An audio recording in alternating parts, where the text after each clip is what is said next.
The Honorable Judge Albright cleared his throat, the sound unnaturally loud in the silent, wood-paneled courtroom. He peered over his spectacles at the documents before him, a settlement agreement that was, in his long experience, remarkably one-sided. On one side of the aisle sat Isabella Beaumont, flanked by her father, Richard, and her mother, Eleanor. They were a portrait of smug satisfaction, their expensive tailoring and confident postures radiating an unassailable sense of victory. Isabella, in particular, shot a look across the aisle, a flicker of triumphant pity in her eyes. On the other side sat Julian Thorne, alone. He looked smaller in his simple, off-the-rack suit than anyone remembered him being. His shoulders were slightly slumped, his gaze fixed on his own hands, clasped loosely in his lap. He was the very picture of defeat. For 10 years he had been Mr. Isabella Beaumont. Now he was about to become a nobody once more, and according to the document Judge Albright was about to sign, he was agreeing to it. He would walk away with nothing. No claim on the sprawling estate, no portion of the Beaumont family trust, no alimony. Just his personal effects and the car he'd owned before the marriage. It was a complete and utter capitulation. Richard Beaumont thought Julian had finally learned his place. Isabella thought he was broken. They didn't know that Julian's quiet compliance was not an act of surrender, but the final, critical move in a game they never even knew they were playing. Within 10 minutes, their world, so carefully constructed on foundations of wealth and status, would be leveled. It's a story about the true nature of worth and how easily it can be misjudged by those blinded by arrogance. We love seeing dignity win the day, don't we? If you agree, go ahead and hit that like button and subscribe to the channel so you don't miss what happens next. And let me know in the comments where you're watching from. It's always amazing to see how far these stories travel. Now let's get back to the moment it all began to unravel. The end had started, as it so often does, at a dinner table. It was a heavy mahogany thing, polished to a mirror shine, reflecting the cold light of the crystal chandelier above. This table was the heart of the Beaumont Empire, the stage upon which Richard Beaumont performed his role as patriarch and king. Julian had sat at this table for a decade, and in all that time he had never once felt he had a seat. He was merely occupying a chair. "Isabella tells me your little firm landed the community library project," Richard had said, dabbing his lips with a linen napkin. It wasn't a question, and it certainly wasn't a compliment. It was an opening salvo. Charming, very civic-minded. Julian had learned early on that the only way to navigate these dinners was with a calm, almost placid neutrality. "It's a good project," he'd replied, his voice even. "A chance to create a meaningful public space." Richard chuckled, a low, dismissive rumble. He shared a look with his wife, Eleanor, who offered a tight, sympathetic smile that didn't reach her eyes. "Meaningful, yes. I'm sure the librarians will be very grateful. But is there any money in it, Julian? Or is this another one of your artistic endeavors?" The insult was clear, a casual dismissal of Julian's life's work.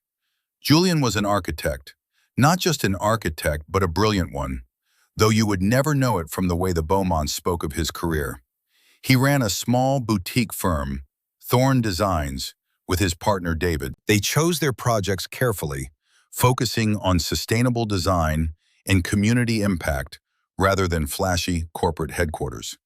To Richard Beaumont, whose own fortune was built on ruthless acquisitions and hostile takeovers, this was tantamount to a child's hobby. "The firm is profitable, Richard," Julian stated simply. "Profitable, I'm sure." Richard waved a dismissive hand, a large gold signet ring flashing in the light. "But it's not in the same universe, is it? We have to be realistic. Isabella's monthly allowance from the trust is likely more than your firm grosses in a year. It's a good thing you have her to fall back on." He then turned to his daughter. "That's why we set up the trust, darling, to protect you, to ensure you always have the lifestyle you deserve, regardless of external circumstances." The message was brutally clear. Julian was an external circumstance, a temporary attachment. Isabella, instead of defending her husband, had simply dipped her head, a small, practiced smile on her face. She was her father's daughter. She believed in his gospel of wealth. She saw Julian's quiet dedication not as a strength, but as a lack of ambition, a failure to grasp what truly mattered in their world. Julian looked at his wife across the polished expanse of mahogany. He saw the daughter of a wealthy man, a woman cushioned from reality by a thick blanket of money. He had once mistaken her elegance for depth, her confidence for character. Now he saw the truth. She was as hollow as the grand, echoing halls of the mansion she grew up in. In that moment, something inside him, a quiet hope he had nurtured for years, finally withered. He didn't argue. He didn't raise his voice. He simply picked up his wine glass, the stem cool against his fingers, and took a slow, deliberate sip. He was no longer a husband at a family dinner. He was an observer, a strategist gathering data, and the data was telling him that the foundation of his marriage was irreparably cracked.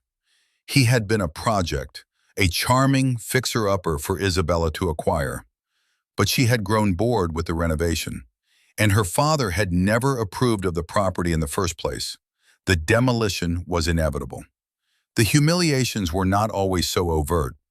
Often they were quieter, delivered through omission rather than commission. The Beaumont Annual Charity Gala was the pinnacle of the local social calendar, a night where the city's elite gathered to congratulate each other on their generosity. Julian hated it. It was a night of forced smiles and conversations that were merely exchanges of net worth. This year it was worse. Isabella was on the organizing committee, and she moved through the glittering ballroom like a queen in her court.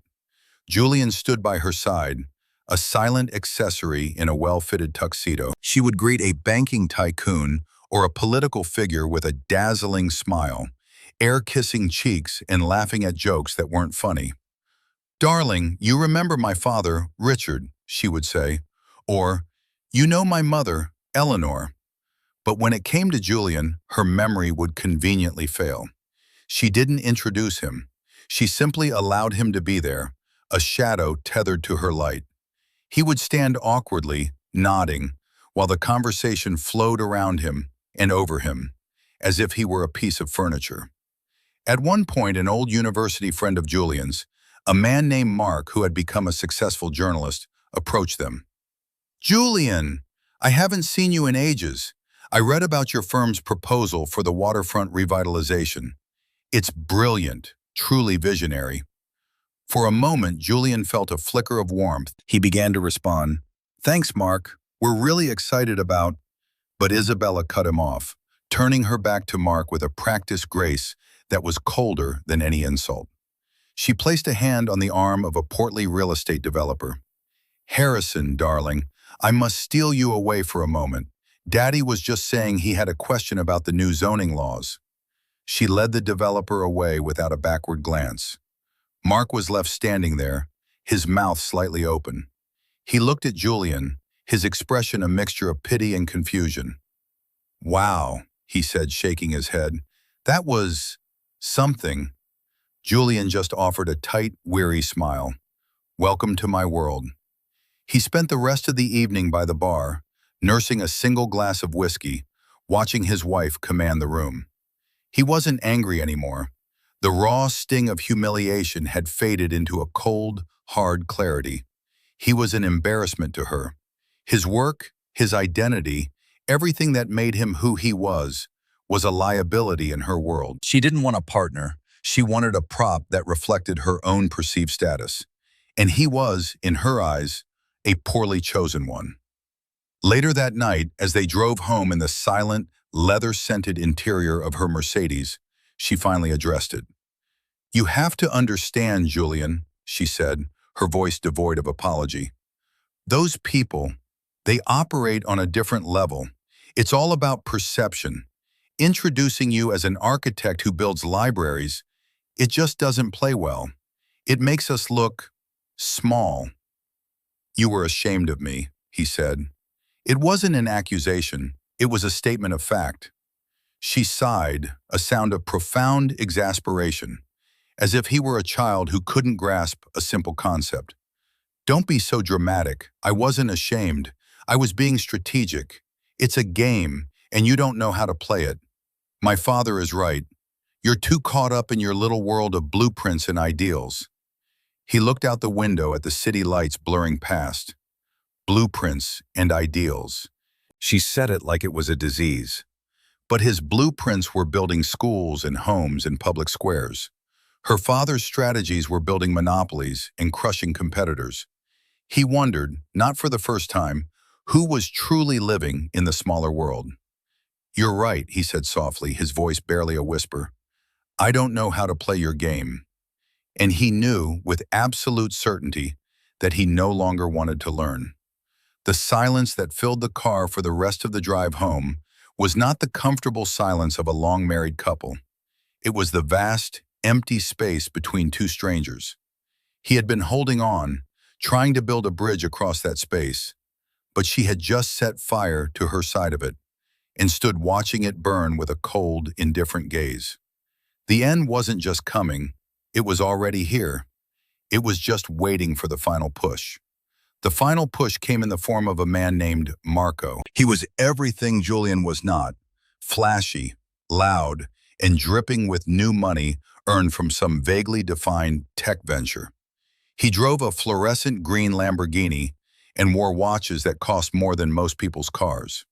He was, in Richard Beaumont's world, a slightly vulgar but nonetheless acceptable player. He had money, and that was the only qualification that mattered. Julian discovered the affair not through a misplaced receipt or a suspicious text message, but through Isabella's own carelessness, her own profound indifference to his feelings. He came home from a site visit early one afternoon, his boots dusty and his mind full of structural calculations. He found Marco's ridiculous car parked in the driveway as if it belonged there. And he found Isabella and Marco in the sunroom, laughing over glasses of champagne, their body language telling a story of easy intimacy that had long vanished from his own marriage. They weren't even startled to see him. That was the most cutting part. Isabella simply looked up, a flicker of annoyance crossing her face, as if he were a servant who had interrupted her. Julian, she said, her voice cool, you're home early. Marco, to his credit, at least had the decency to look slightly uncomfortable. He stood up, smoothing his designer shirt. I should probably get going. Don't be silly, Marco, Isabella said, placing a restraining hand on his arm. She then looked at Julian, her gaze defiant. Julian, this is Marco. We were just celebrating his latest funding round. Julian looked from her face to Marco's, and then back again. The air was thick with the unspoken truth. He felt a strange, hollow calm settle over him. The shock and pain he might have expected were absent, replaced by a sense of finality. It was like watching the last brick fall from a condemned building. I see, he said. His voice was steady, betraying none of the wreckage inside. After Marco had made his awkward exit, the silence in the sunroom was heavy and suffocating. Isabella finally broke it, not with an apology, but with a justification. I need something more, Julian, she said, swirling the champagne in her glass. She refused to look at him, staring out at the manicured gardens her father's money maintained. I need someone who understands my world, someone with drive, with ambition, someone on my level. There it was again, that word, level, a word she and her father used to measure the worth of a human being. He had never been, and would never be, on their level. And Marco is on your level? Julian asked, the question laced with a quiet irony she completely missed.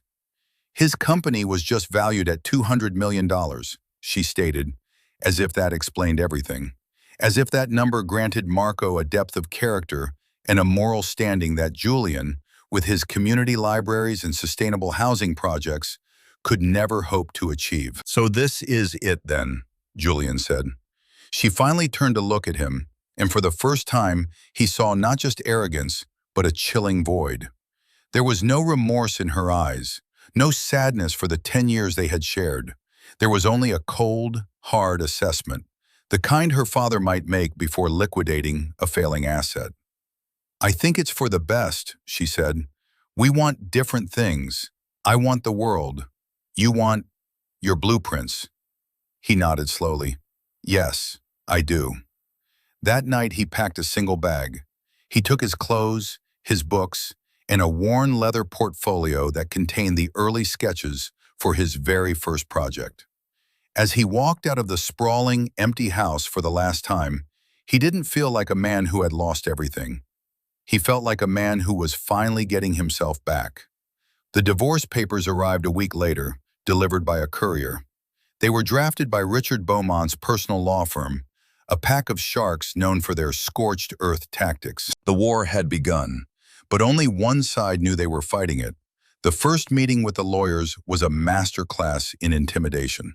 It took place in a glass-walled conference room on the 50th floor of a skyscraper that bore the Beaumont name. The view was breathtaking, a panoramic vista of the city that Richard Beaumont considered his kingdom. The message was not subtle. You are small, and we are large. Isabella was there, flanked by her father and two severe-looking lawyers in $1,000 suits. They sat on one side of a long, polished table. Julian sat on the other, accompanied by his own legal counsel, a man named Arthur Vance. Compared to the Beaumont team, Arthur was a study in contrasts. He was an older man, perhaps in his late 60s, with kind eyes and a slightly rumpled tweed jacket. He looked more like a history professor than a high-powered attorney. Richard had done a cursory background check and found that Vance ran a small, private practice out of a modest office 2 towns over. It confirmed his every prejudice about Julian. Even his choice of lawyer was second-rate. "Let's be direct, Mr. Thorne," said the lead Beaumont lawyer, a man named Sterling. His tone was slick with condescension. "My client, Miss Beaumont, has been more than generous. She is not seeking punitive damages, despite the circumstances of your separation." He slid a document across the table. "This is the proposed settlement. It is, I assure you, final." Julian didn't look at it. He looked at Isabella. She was examining her nails, affecting an air of bored detachment. Her father, however, was watching Julian with a predatory gleam in his eye, enjoying the kill. Arthur Vance picked up the document. He put on a pair of reading glasses that he polished first with a handkerchief from his pocket, a slow, deliberate gesture that seemed to infuriate the Beaumont side. He read through the pages, his expression unreadable. The terms were brutal. Julian was to waive any and all claims to any assets acquired during the marriage. This included the house, the art collection, the investment portfolios, all of which were technically in Isabella's name, funded by her trust. He was to walk away with nothing but what was explicitly his before the wedding day. It was designed to be a public humiliation, a clear statement that he was being cast out with nothing to show for his 10 years of marriage. "They're offering you nothing, Julian," Sterling said, leaning forward, "and our advice to you is to take it. If you fight this, we will countersue. We will paint you as an opportunist, a gold digger who married into wealth and is now trying to extort a payday.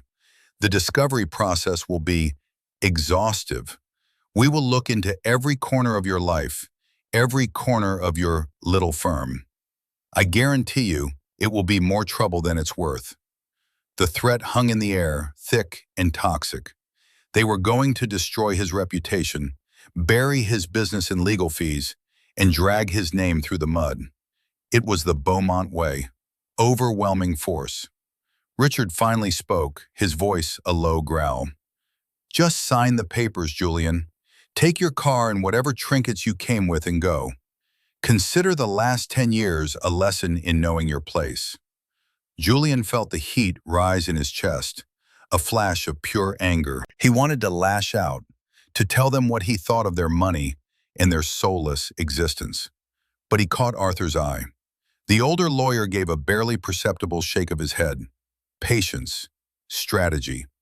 Julian took a slow breath, letting the anger recede, replaced by that familiar, cold clarity.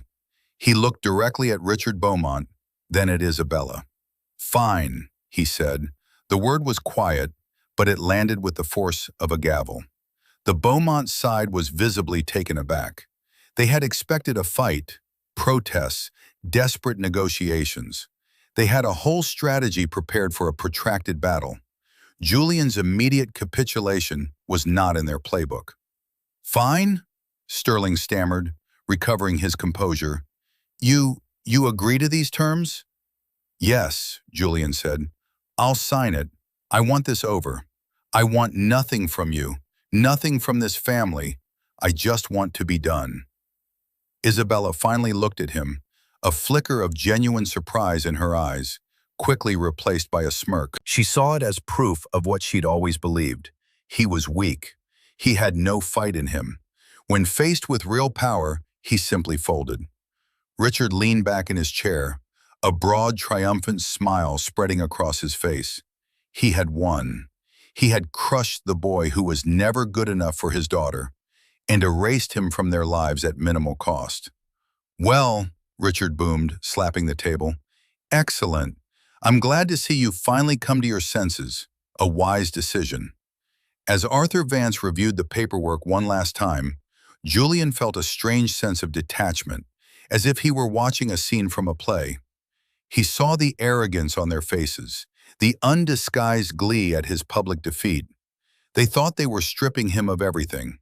They had no idea they were giving him exactly what he needed.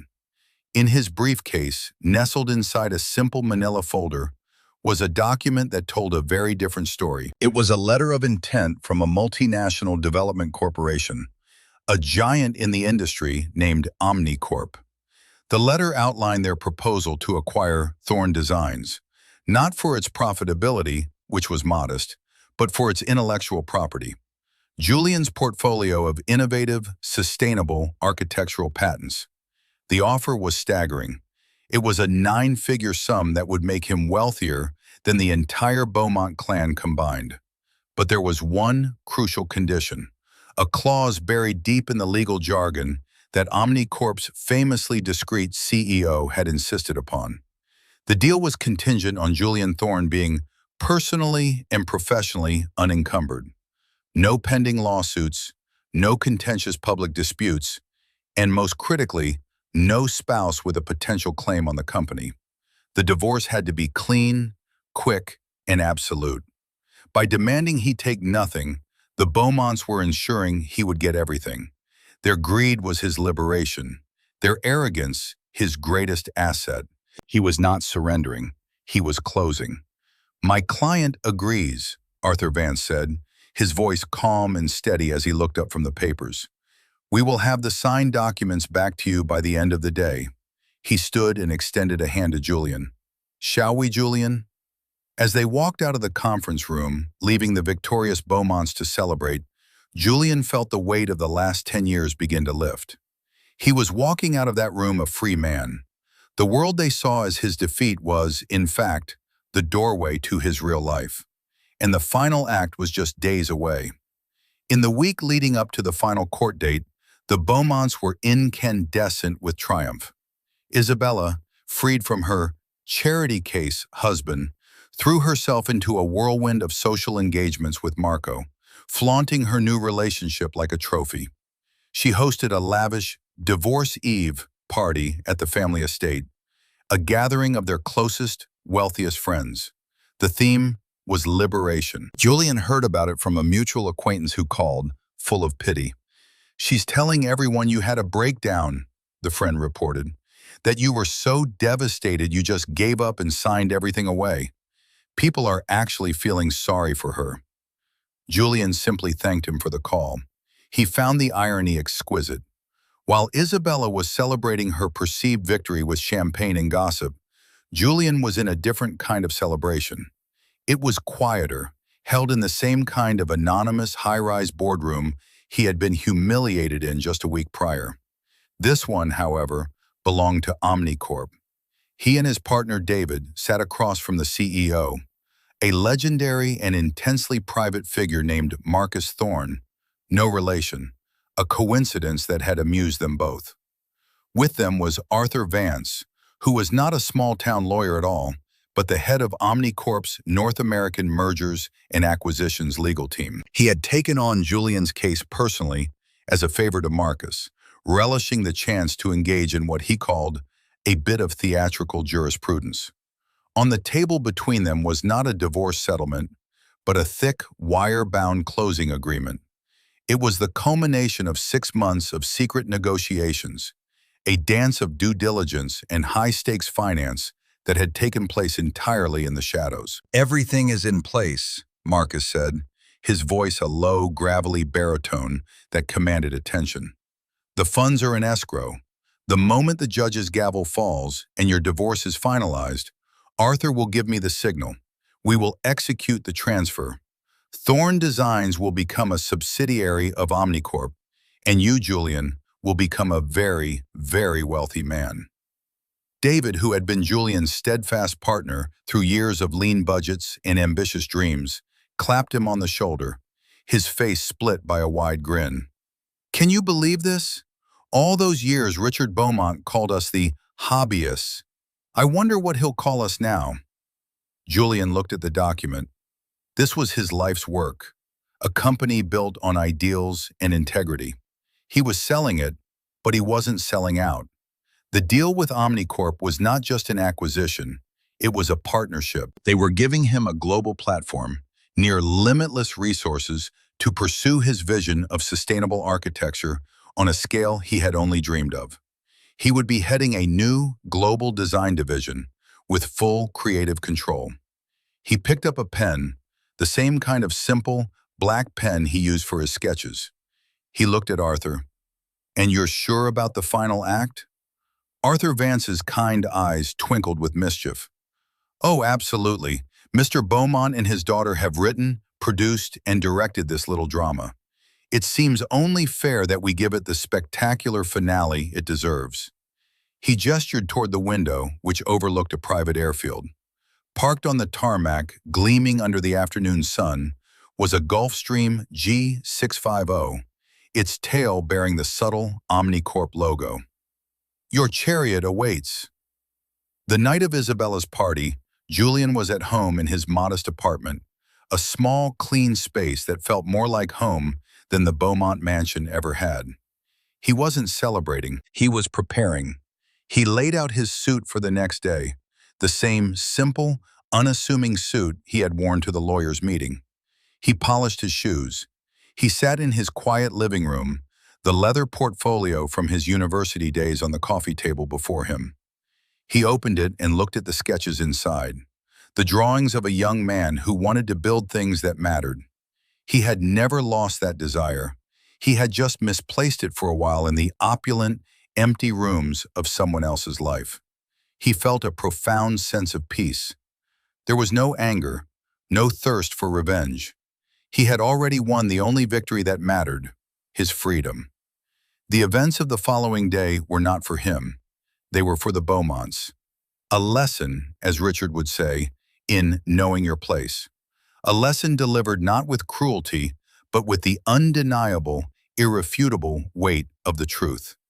He was not bringing them down to his level. He was simply going to reveal the level he had been on all along. The quiet before the storm was over. The morning would bring the thunder. The courtroom air was stale with anticipation. Judge Albright, a man who prided himself on efficiency, wanted to conclude the matter swiftly. He adjusted his robes and looked down at the two parties.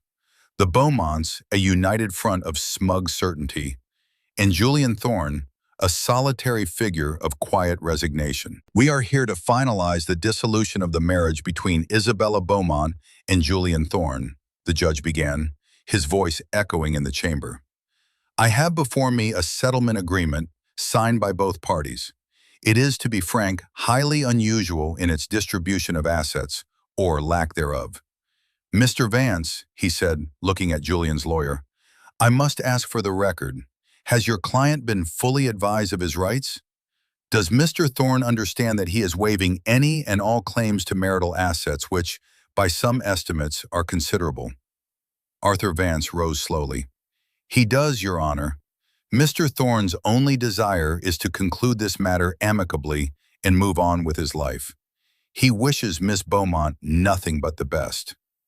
Isabella shot Julian a look that was a toxic cocktail of pity and contempt. "He's so weak," the look said. "So pathetic." She leaned over and whispered something to her father, who broke into a wide, wolfish grin. This was the perfect ending to their story. The interloper, sent packing with his tail between his legs. "Very well," Judge Albright said, picking up his pen. He was about to sign the order, to bring the gavel down on 10 years of Julian's life. And then, a sound began. Faint at first, a distant hum. It grew steadily louder, a deep, powerful thrum that vibrated through the old courthouse windows. It wasn't a car. It wasn't a helicopter. It was the unmistakable sound of a jet engine, spooling up, and it was close. Unnervingly close. Heads in the courtroom turned towards the tall, arched windows that overlooked the small, municipal airfield adjacent to the courthouse complex. A collective gasp went through the room. Descending from the clouds, sleek and white and impossibly large for such a small runway, was a private jet. It moved with a predatory grace, its wings seeming to slice the air as it prepared for landing. Judge Albright paused, his pen hovering over the paper. He frowned, annoyed at the interruption.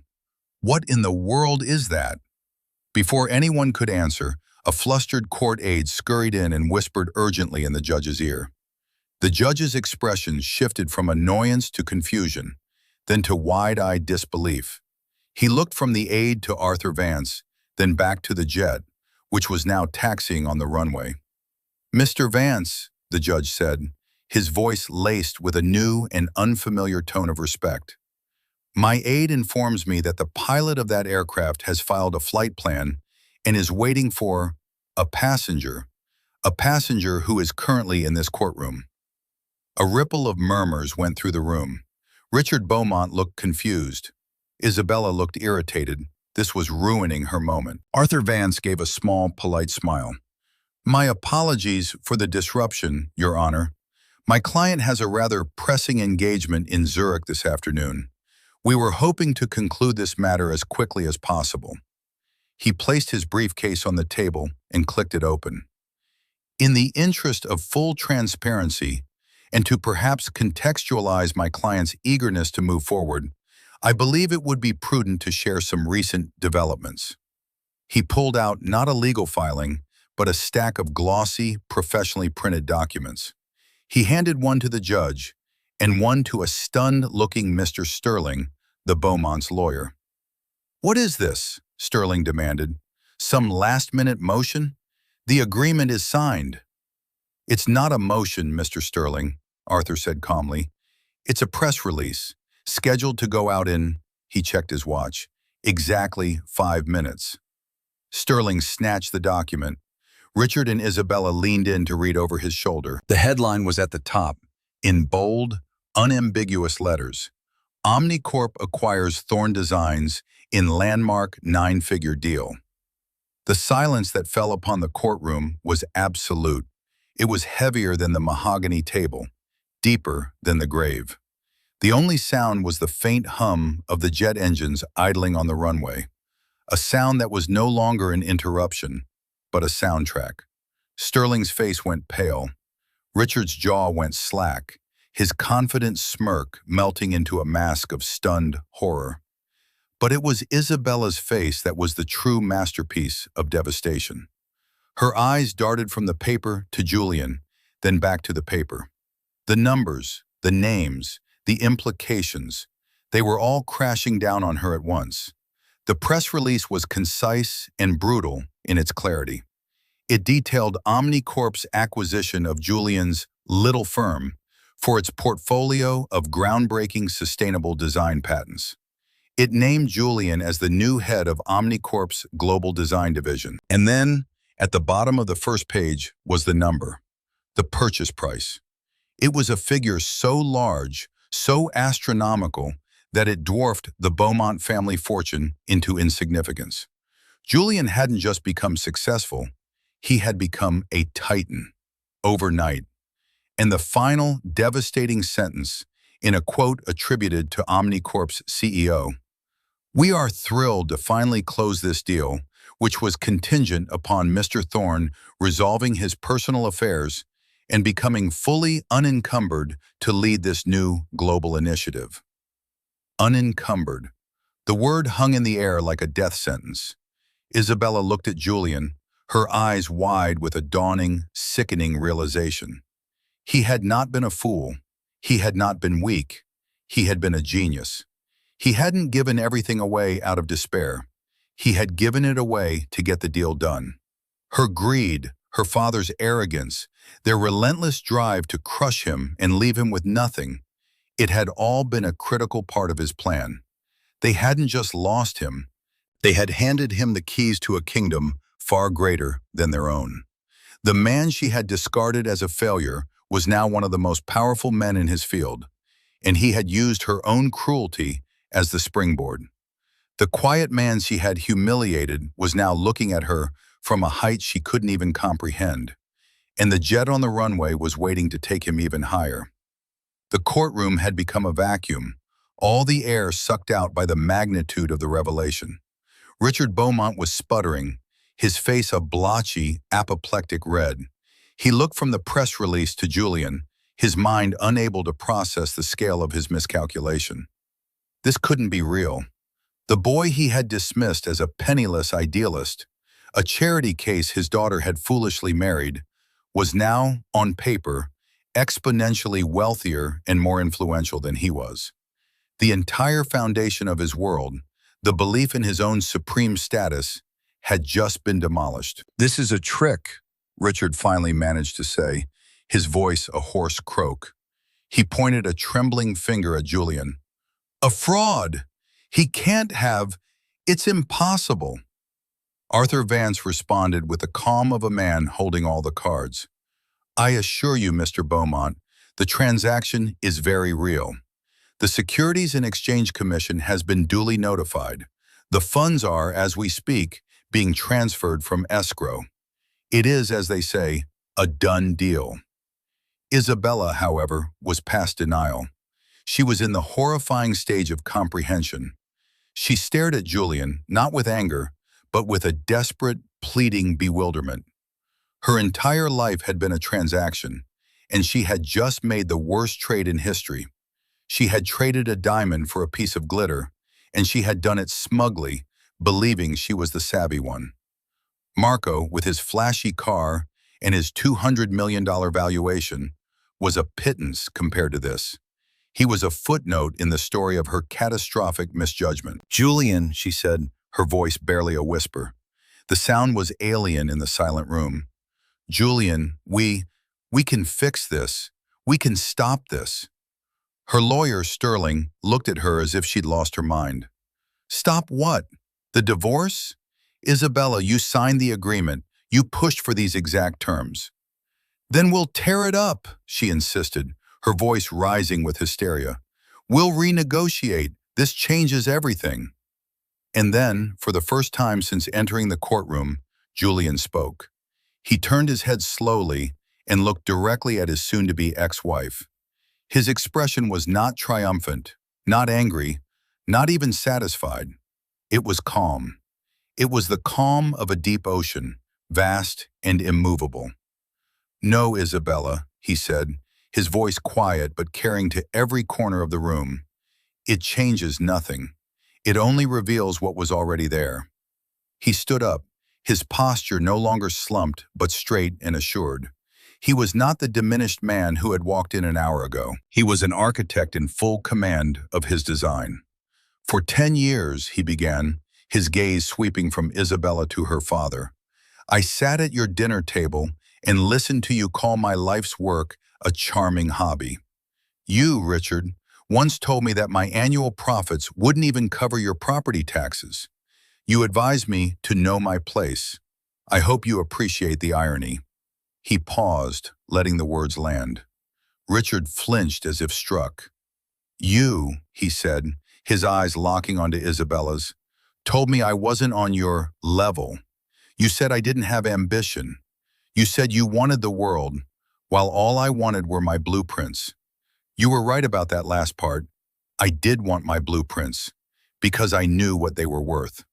You saw pieces of paper. I saw the foundation for this.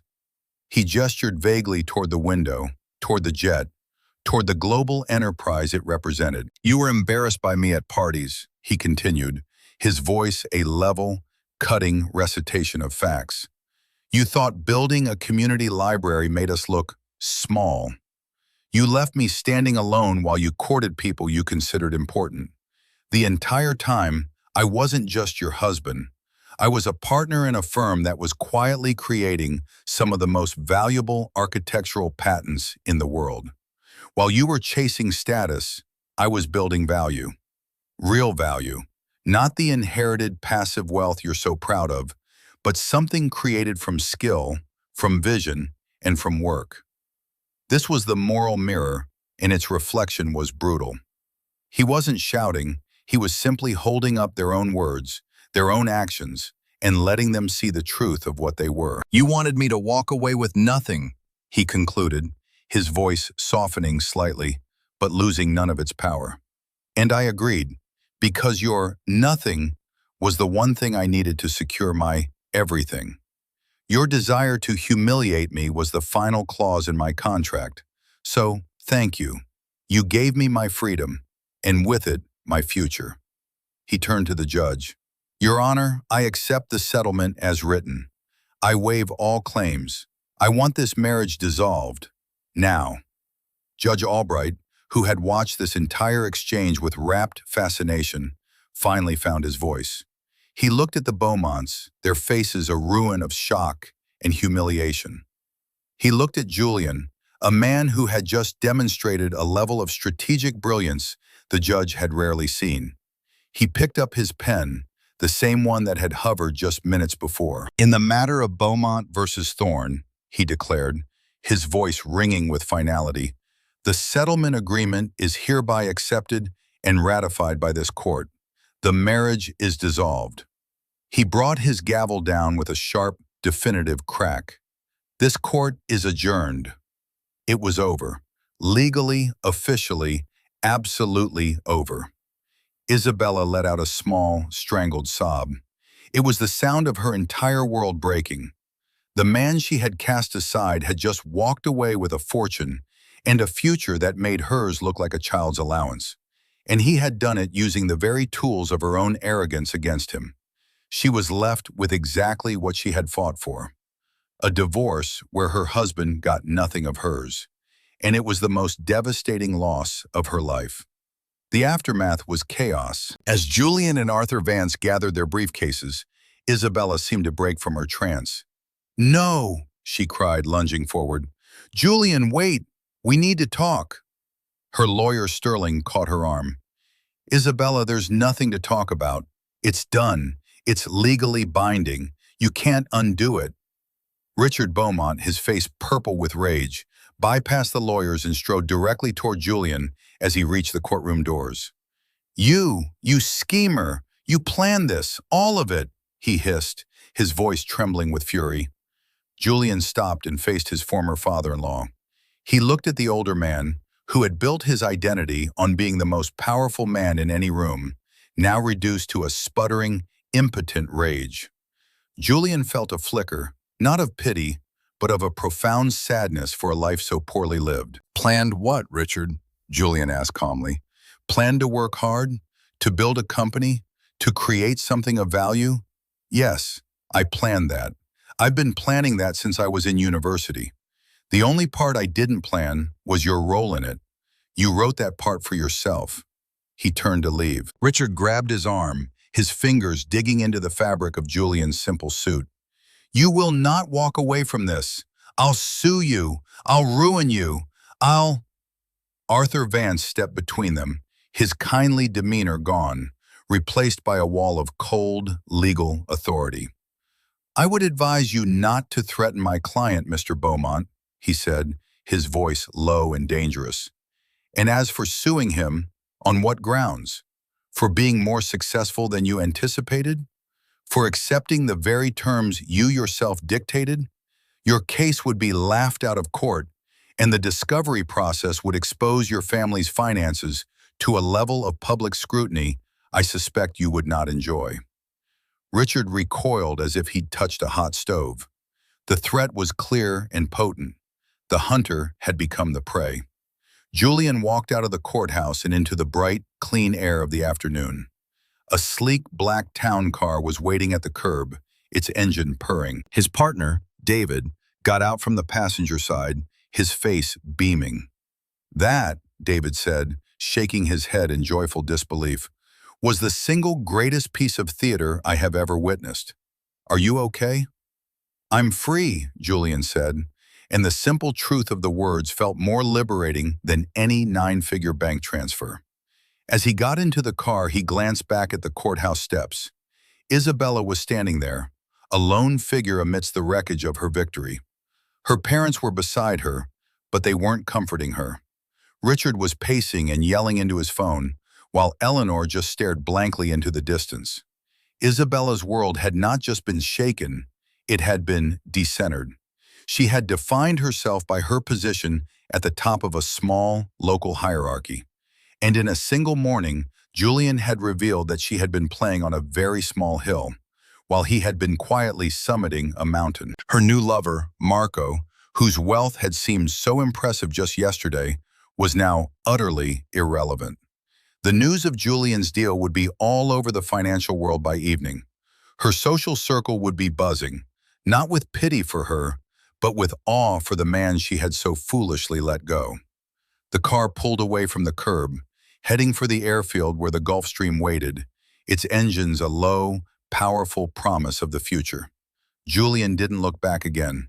He was leaving behind a world of polished surfaces and hollow cores, of transactional relationships and love that was conditional on net worth. He had endured a decade of quiet humiliations, of being made to feel small so that others could feel large. But he had never allowed their definition of him to become his own. He had kept his dignity, nurtured his vision, and played the long game. The reversal of fortune was not an act of revenge.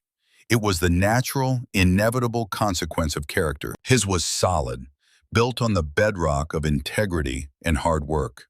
Theirs was a facade, a beautiful but fragile structure that had just been brought down by a single, quiet truth. The ascent was smooth, a powerful and graceful climb into the boundless blue sky. Below, the city and the courthouse and the Beaumont estate shrank until they were just insignificant specks on the landscape. Julian sat in a plush leather seat, a glass of ice water in his hand, and watched the world he had left behind disappear beneath a blanket of clouds. David and Arthur were talking excitedly, going over the final details of the press strategy and the transition plan. But Julian was quiet, lost in thought. He didn't feel the giddy rush of victory he might have expected. Instead, what washed over him was a profound sense of peace. It was the feeling of a heavy weight, one he hadn't even realized he was carrying for 10 years, being lifted from his soul. He had not set out to destroy the Beaumonts. Revenge had never been his goal. His goal was to build, to create, to live a life of purpose, defined by his work and his own values. The Beaumonts, with their obsession with status and their casual cruelty, had been an obstacle to that. To get free, he had to let them defeat themselves. He had simply given them the rope, and they had eagerly fashioned their own noose, convinced all the while that they were weaving a crown. He thought of Isabella. He imagined the fallout for her, the social humiliation, the dawning realization that the level she cared so much about was a game she had just spectacularly lost. He wondered if she would ever understand the real lesson, that true worth is not inherited or acquired, but built. It's in the strength of your character, the integrity of your actions, and the value you create for others. It cannot be measured by a bank statement or a family name. He doubted she would. Her entire worldview was too deeply ingrained. She and her father would likely find a new narrative, one where they were the victims of a cunning betrayal. They would never see the truth in the moral mirror he had held up to them. But that was no longer his concern. His life was his own again. The horizon outside the window was wide open. He had his blueprints, and now he had the world as his canvas. The nine-figure deal was not the destination. It was the beginning. It was the resource that would allow him to build schools in developing nations, to design self-sustaining communities, to push the boundaries of architecture in ways that could genuinely make the world a better place. He had walked into that courtroom a man they defined as nothing. He had walked out as the man he had always been, his true values simply revealed for all to see. He had accepted a divorce with nothing, and in doing so, had gained everything that truly mattered. Not just the wealth, but his self-respect, his purpose, and his freedom. This story is a powerful reminder that the world's judgment of us is often a reflection of its own limitations, not ours. True strength lies in quiet dignity, in patience, and in remaining true to your own vision, even when others try to diminish it. Arrogance builds its own prison, while integrity builds a ladder to the sky. What do you think? Was Julian's quiet strategy an act of genius, or was it a form of cold-blooded revenge? Let me know your thoughts in the comments below. I read every single one. And if you found this story of vindication as satisfying as I did, please give it a like and subscribe to the channel for more stories of justice, resilience, and the quiet power of integrity. Thank you for watching, and remember, never let anyone else define your worth.